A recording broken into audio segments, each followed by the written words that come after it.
In the 15th lecture of probability theory, we completed our discussion on the Gaussian random variable. We computed the expectation and variance of the Gaussian random variable. In the calculation of the integrals, we made the change of variable from x to z, as described in the previous lecture, and used the property that the integral of the probability density function of the standard normal random variable is equal to 1. Note that both integrals were resolved by integration by parts, and also making use of the fact that the integral from minus infinity to plus infinity of an odd function is identically zero by symmetry considerations.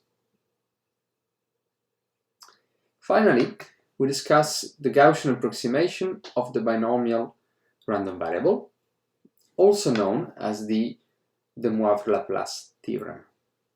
Note that this theorem allows to approximate the binomial random variable x, which is a discrete random variable, with a continuous Gaussian random variable of mean n times p and variance n times p times q.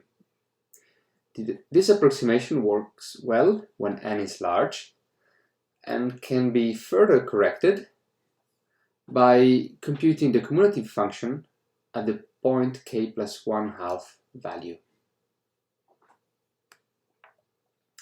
The lecture notes of this lecture also contains the statement of the central limit theorem, which is a very important theorem in statistics, which will not constitute, however, examinable material.